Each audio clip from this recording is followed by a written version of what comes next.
नमस्कार, मैं भूपेंद्र यादव। आप देख रहे हैं विशेष रिपोर्ट।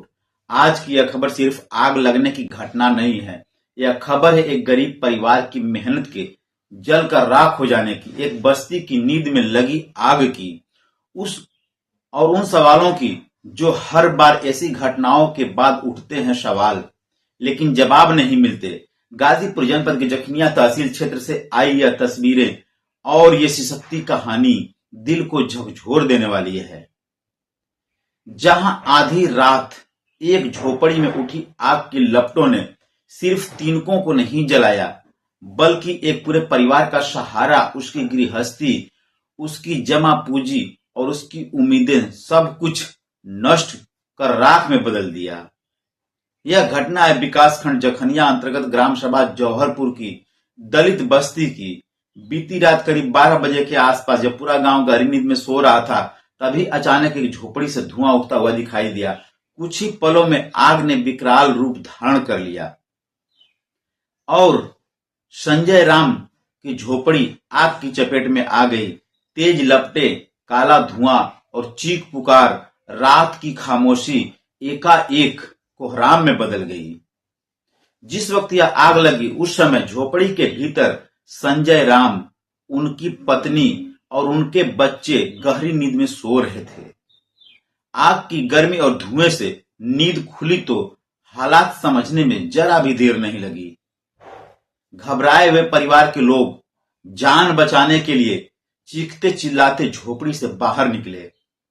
गनीमत यह रही कि समय रहते सभी लोग बाहर आ गए और कोई जनहानि नहीं हुई, लेकिन जो बाहर आया वह था सिर्फ जीवन, बाकी सब आग के हवाले हो चुका था।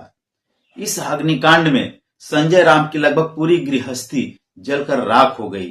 झोपड़ी में रखा अनाज, बिस्तर, कपड़े, दैनिक उपयोग का सामान, जरूरी कागजात, कुछ नकदी और एक बकरी, सब कुछ आग की भेंट चढ़ गया।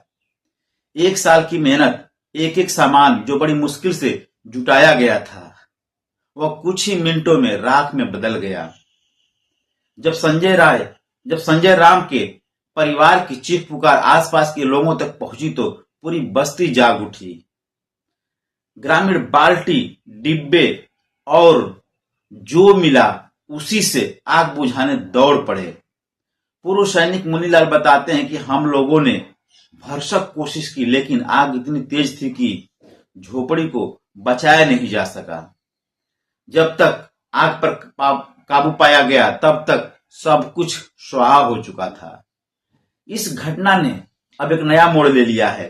पीड़ित परिवार का आरोप है कि यह कोई दुर्घटना नहीं है, बल्कि साजिश हो सकती है। संजय राम और उनके पिता रामोद राम का कहना है कि कुछ असामाजिक तत्वों ने आपसी रंजिश और द्वेष के चलते जानबूझकर झोपड़ी में आग लगाई है। हालांकि फिलहाल आग लगने के कारणों की आधिकारिक पुष्टि नहीं हो सकी है, लेकिन परिवार का दर्द और उनका आरोप कई सवाल खड़ा कर रहा है। पीड़ित के पिता रामवत बताते हैं कि मेरे 4 बेटे हैं, सभी अपने अपने हिस्से की झोपड़ियों में रहते हैं। संजय मेरे दूसरे नंबर का बेटा है, जो यह झोपड़ी है उसी के हिस्से में थी। कुछ लोग पहले से रंजिश रखते थे। हमें पूरा शक है कि आग जानबूझकर लगाई गई है। उनकी आंखों में बेबस आंसू और आवाज में कांपती उम्मीद साफ झलक रही थी।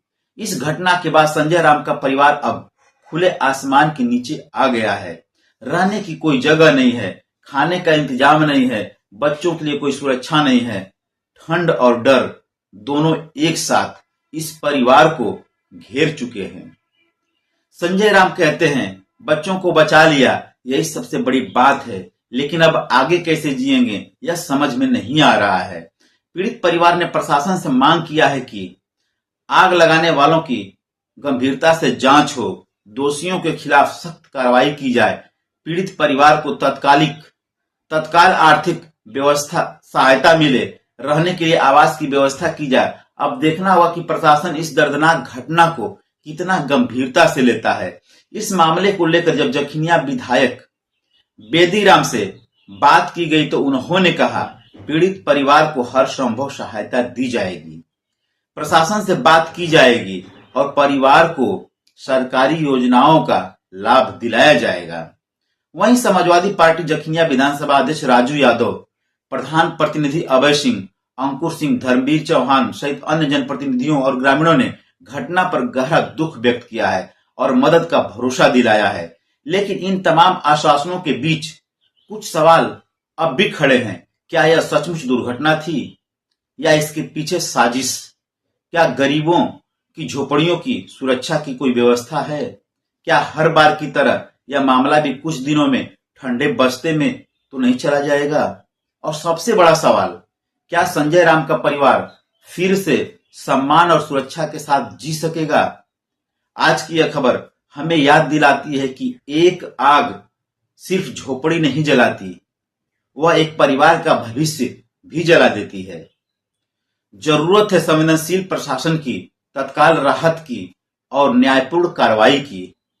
हम उम्मीद करते हैं कि संजय राम और उनका परिवार इस त्रासदी से उबर पाएगा और उन्हें न्याय के साथ साथ एक सुरक्षित छत और नई शुरुआत का मौका मिले। इसी उम्मीद के साथ मैं हूं आपका उपेंद्र यादव। देखते रहिए खबर जो सवाल पूछती है। नमस्कार।